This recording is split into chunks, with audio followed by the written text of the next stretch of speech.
नए साल के साथ त्योहार का सीजन एक बार फिर शुरू हो गया है। मौसम की नई बहार को लेकर लोहड़ी ने एक बार फिर दस्तक दे दी है। पंजाब की शान में चार चांद लगाने वाला ये त्योहार अब भारतवर्ष का एक अहम त्योहार बन चुका है। मौज मस्ती और जिंदगी के हर पल को जी भर के जीने की कला को प्रदर्शित करने वाला ये त्योहार मकर संक्रांति से एक दिन पहले मनाया जाता है। लोहड़ी में पंजाब की संस्कृति की पूरी झलक दिखाई देती है।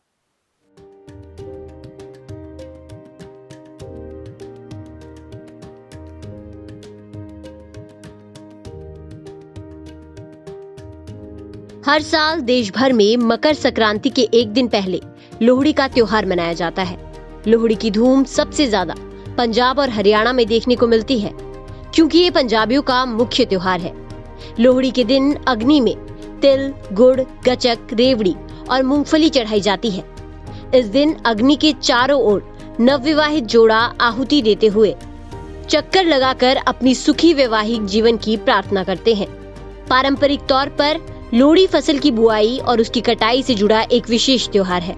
इस अवसर पर पंजाब में नई फसल की पूजा करने की परंपरा है। इस दिन चौराहों पर लोहड़ी जलाई जाती है। इस दिन लड़के आग के पास भांगड़ा करते हैं, वहीं लड़कियां और महिलाएं गिद्दा करती हैं। सभी रिश्तेदार एक साथ मिलकर डांस करते हुए बहुत धूमधाम से लोहड़ी का जश्न मनाते हैं। इस दिन तिल, गुड़, गचक, रेवड़ी और मूंगफली का भी खास महत्व होता है। कई जगहों पर लोहड़ी को तिलोड़ी भी कहा जाता है। सिख मान्यताओं के आधार पर लोहड़ी फसल की कटाई और बुआई से जुड़ा हुआ पर्व है। इस पर्व को पंजाब में फसल कटने के बाद मनाया जाता है। लोहड़ी के पर्व के जरिए सभी अपनी खुशी व्यक्त करते हैं और अलाव जलाकर उसके आसपास नाचते हैं। हर त्योहार से जुड़ी कुछ छुपी हुई लोक कथाएं और कहानियां जरूर होती है। लोहड़ी से भी जुड़ी कई लोक कथाएं हैं। इससे जुड़ी हुई कई परंपराओं और रीति रिवाजों से पता चलता है कि कई लोक कथाएं और किंवदंतियां इस त्योहार से जुड़ी हुई हैं। क्या है वो लोक कथाएं, आइए आपको बताते हैं। लोहड़ी के दिन आग जलाने को लेकर माना जाता है कि ये अग्नि राजा दक्ष की पुत्री सती की याद में जलाई जाती है।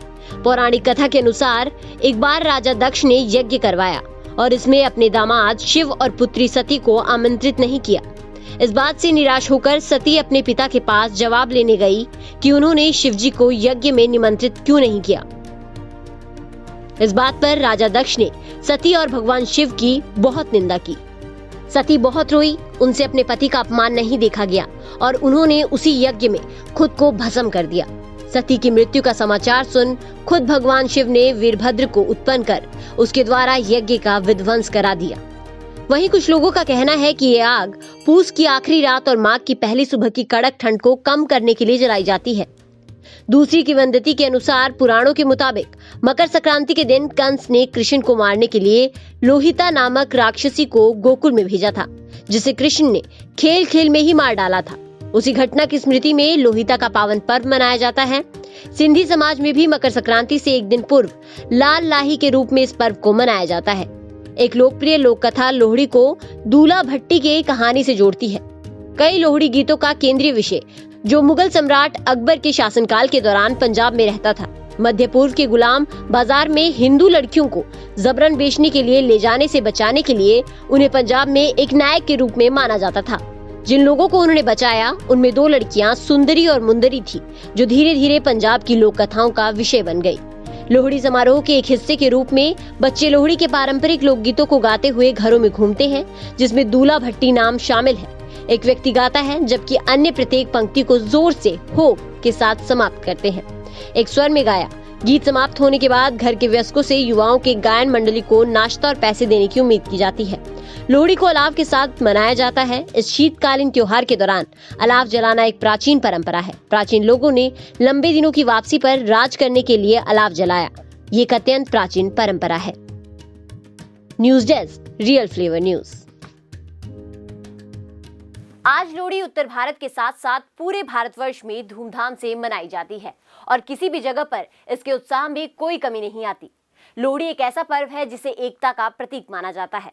हम आशा करते हैं कि ये त्योहार आपके जीवन में ढेर सारी खुशियां लेकर आए और आप भी इसे पूरे हर्षोल्लास से मनाएं।